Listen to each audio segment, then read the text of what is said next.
Hey guys, welcome back to my channel, or welcome if you are new here. I hope everyone's having a great day today, but if not, hopefully we can change that by the end of this video.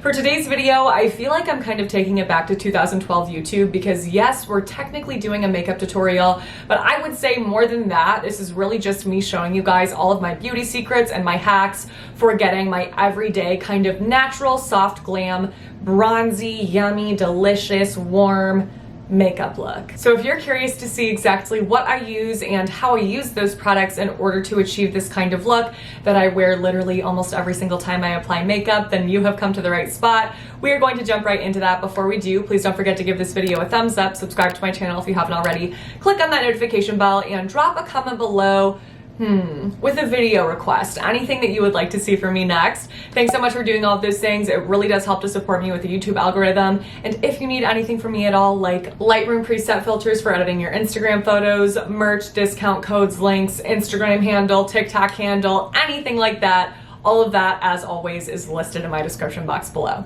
All right, let's jump into it. Okay, so morning skincare is already on. My face is looking a little bit shiny right now because I do have a tinted sunscreen on to help to actually even out my skin tone so that my face matches my neck and the rest of my body a little bit better because, like I've said a million times before, I self-tan my body. I don't put self-tanner on my face.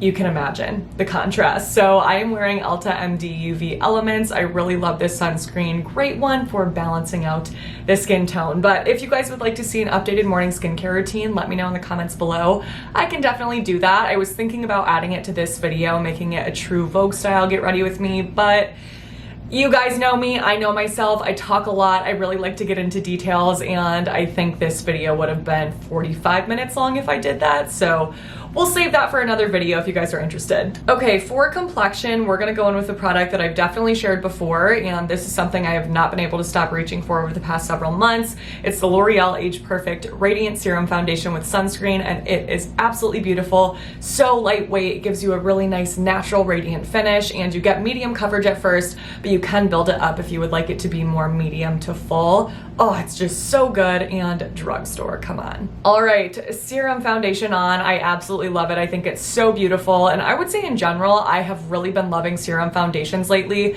because you still get that kind of fresh, glowy look that you do with a tinted moisturizer. It feels just as lightweight, but you don't have to sacrifice coverage like you would with a tinted moisturizer. So serum foundations for the win for me. I will say that this is looking a little bit glowier than it normally does on its own, and that's because I have that tinted sunscreen underneath that already has a glowy finish by itself. So that's a little hack that I have. If you're looking to manipulate your complexion product and make it glowier, then you can wear a sunscreen underneath that's very glowy by itself. But same thing goes in the opposite direction. If you want a complexion product to not be quite as glowy, you can use a sunscreen underneath that has more of a mattifying finish, and that can kind of help you flex that. All right, for concealer, we are going to go in with the Colourpop Pretty Fresh Hyaluronic Creamy Concealer. So if you saw a recent video where I shared my top 2 favorite makeup products in every single category, then you will already know that this is one of the concealers that made the cut. If you haven't seen that yet, I will list that below, but I think that this is such a beautiful concealer.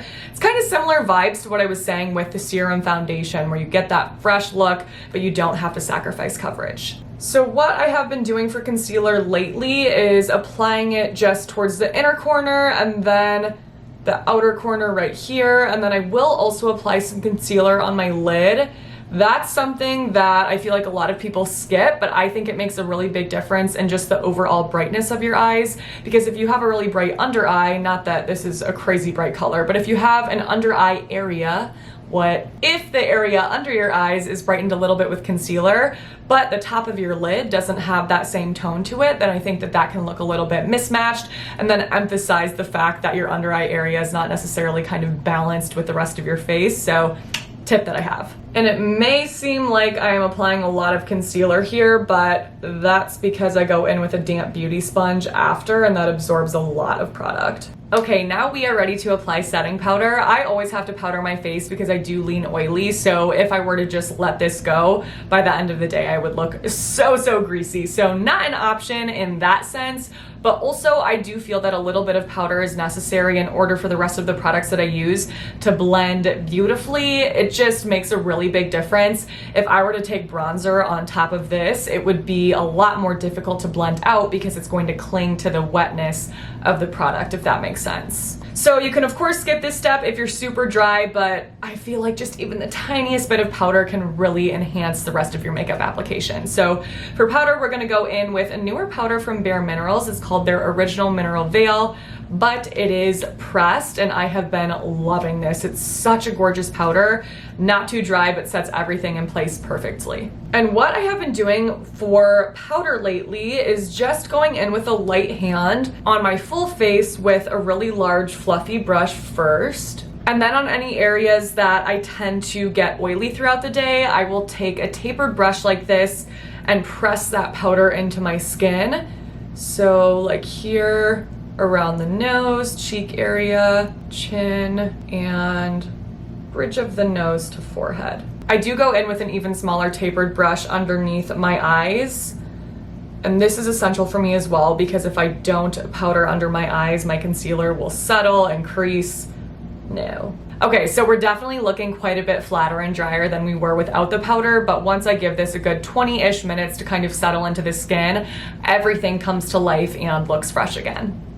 Oh my gosh. Sorry, my lips are feeling a little dry. This thing is amazing. This is the Paula's Choice Hyaluronic Acid and Peptide Lip Booster with Squalane, and not only does the formula feel so nice, really great kind of prep formula for lipstick or anything you're gonna put on top of it, this cooling applicator, oh my gosh. Okay, for bronzer, I'm gonna be using the MAC Mineralized Skin Finish Powder in the shade Medium Deep. So this is something that obviously is deep enough for me to use as a bronzer, but this is not actually a bronzing powder, it's a face setting powder, which is my all-time favorite bronzer hack. Instead of using a bronzer where there's typically only maybe up to like 5, 6, 7 shades, go for a face powder because there's gonna be way more color variety, so you're more likely to find something that actually looks more natural on you. Plus, on top of that, face powders like this aren't going to be as intensely pigmented as other bronzers might be, so it's easier to get a more natural, diffused, buildable look with a face powder like this, especially when they have that kind of mineralized touch to them. What?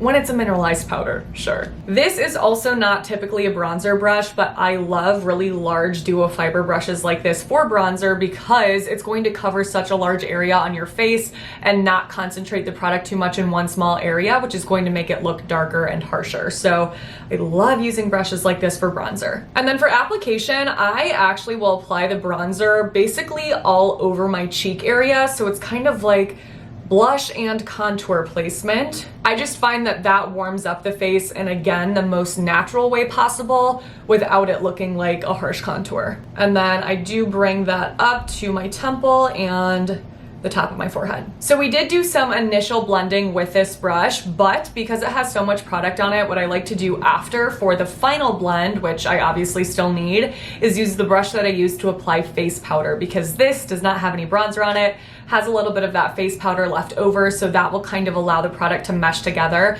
and again, look as natural as possible. Versus if I were to use this, it would get a little bit patchy and muddy, get a little bit darker in certain areas, you get it. So here we have our harsh unblended side with our more diffused blended side. So it does make a really big difference. And the last thing I like to do with this brush right here is actually just take it super lightly and tap it on the sides of my nose. You could obviously use a smaller brush if you wanted to, but I find that if I do that, it typically ends up contouring my nose, and that's really not what I'm trying to do. I just want to balance out the warmth a tiny bit. So really, really subtle, like I'm hardly applying anything. I don't know. I just think it gives it a little something that it needs. All right, now we're ready for blush. I'm going to be applying the Tarte Amazonian Clay Blush, one of my all-time favorite blush formulas. It's so gorgeous. And my favorite shade in that formula is Seduce. Oh my gosh. I just personally find anything that is rosy pink with a little bit of brown looks the most natural on me, but it still gives me that really kind of healthy, yummy flush to the cheeks. And then I like to apply blush with an angled brush like this because it allows me to kind of taper the application, so I'm not going in too heavy-handed right at the apples of my cheeks. I actually will apply most of the product towards the back of my cheeks. And then I actually love to bring blush up towards my temples. Obviously, we're gonna do some serious blending here, but once we do, I find that that just brings warmth to the face in such a beautiful way and allows the product to mesh together, again, in a little bit more natural way than it would be if I were to just apply blush at the apples or kind of cut it off right here. It just, you'll see, it's gonna be a little more seamless. And I always do a little on my nose. Now I take that same large powder brush and use that to blend out my blush. And for this, I'm really just tapping lightly on my face. I'm not rubbing back and forth because that can make it patchy and streaky. So see, just like pressing. I'm really into blush lately, if you can't tell. Okay, for highlight, I'm going to be using the Essence Pure Nude Highlighter in the shade 10 Be My Highlight. This is so amazing. Where did I share this? I think it was in my drugstore products that feel high-end video. I'll list it below. And this I will just dust, kind of do a little fluff like that. On the high points of my cheeks, I'll bring it up to the temple area as well, and then a tiny bit above my brow. And then I'm gonna take my finger and just rub that into the cheeks so it looks more natural and diffused. All right, let's move on to eyes now. So we are going to be going into the Tartelette Juicy palette, but not for what you would typically expect from an eyeshadow palette. There's only two things that I do with this, and again, it's not like your typical blown out crease outer corner moment. You'll see in a second. So the first thing that I do is pick up this bone colored shade right here. If something like that would be too light for your skin tone, then you can just do something that would be a closer match to your skin tone. But I'll pick that up on a large fluffy brush like this. This is actually just a Real Techniques concealer brush.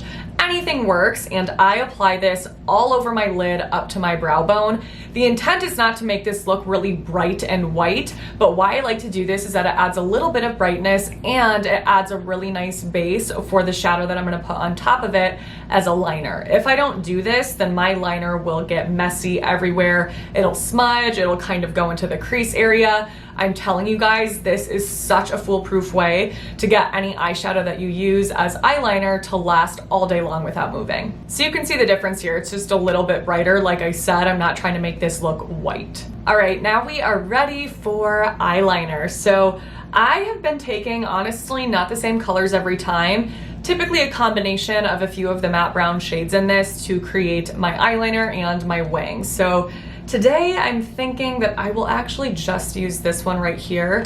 This is the shade Charmed.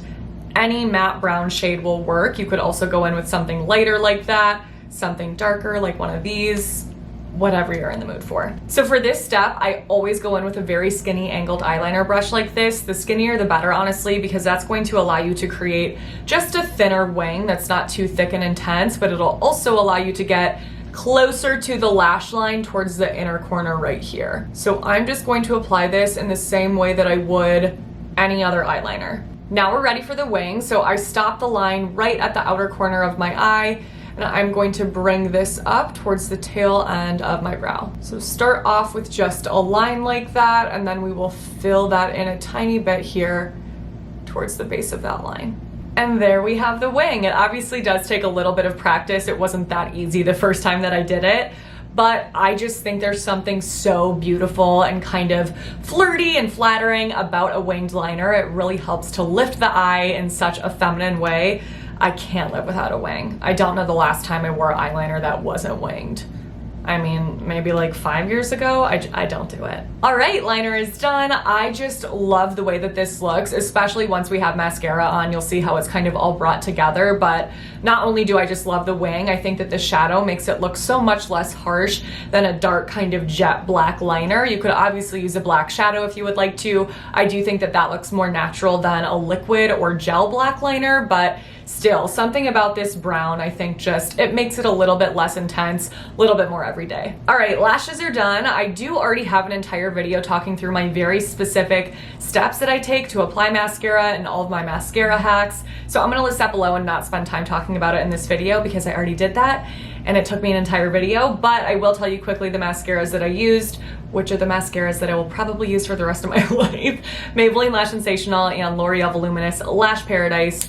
Match made in heaven, amazing. All right, all we have left are lips. So we are going to start off with this Colourpop lippy pencil in the shade Oh Snap. It's something that is pink with a slightly purple undertone, and it perfectly matches the lipstick that we're gonna go in with after. So I don't do anything in particular with my lip liner. I'm not overlining my lips, you know, nothing really like that, but I do always find that using a lip liner makes my lips look a little bit fuller even when I'm not overlining them, and just gives them that definition that I think helps to create the illusion of fullness. So I would definitely recommend lip liner if you are somebody that doesn't have very full lips like myself. Not saying I have full lips, like I also don't have full lips, okay? And for lipstick, you guys guessed it, we're going in with my all-time favorite lipstick, which is MAC Modesty. It is just like that lip liner. It's pink with a little bit of a purple undertone, and I just find that these shades are the most flattering on myself because I do naturally have a little bit of purple in my lips. A lot of people do because of the veins in our lips,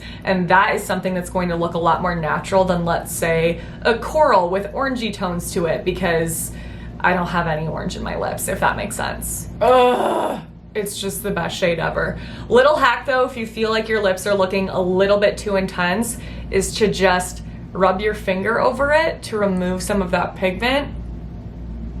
That makes it look so much more natural. Okay.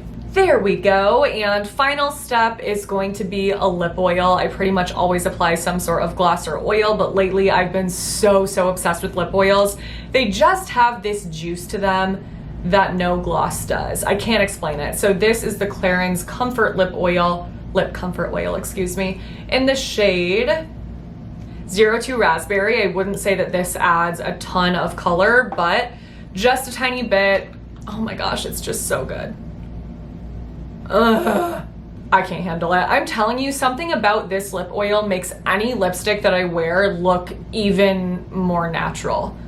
I don't know what the heck this magic is, but it's also so comfortable. Feels amazing on the lips. It's not sticky. Oh my gosh. All right, you guys, that is the completed look, which means that we have officially made it to the end of this video. I am so obsessed with looks like this, which is why it's really the only thing I've been wearing for months and months. I can't get enough. There's just something so yummy about it. Oh my gosh. And I know that for some, this probably feels like way too much bronzer and blush. Keep in mind that within the next few hours, this is going to melt into my skin a little bit more, and it's not going to look as intensely pigmented. So I'll typically do that if I'm gonna go somewhere. I'll apply my makeup a few hours before, give it time to settle, and then, you know, some of this will kind of melt away on its own. However, I am so into the really bronzed blushy cheeks. I just think it looks so fresh and healthy and glowy, and I love it. Let me know in the comments below if you are going to test out any of the techniques that I talked about, or maybe you're going to test out some of these products. Keep me posted on how you like them. I hope you love them as much as I do. These truly are some of my all-time favorite products, and I will have them listed in my description box below in order of application / mention, so it's nice and easy and organized for you guys to find. But that is everything. If you enjoyed this video, please don't forget to give it a thumbs up, subscribe to my channel, click on that notification bell, and send my channel to a friend. You guys know the drill, I know, but thank you so much. It truly does help me out a lot. Stay tuned for my next video because that will be up in a few days, but until then, I hope you have a great few days.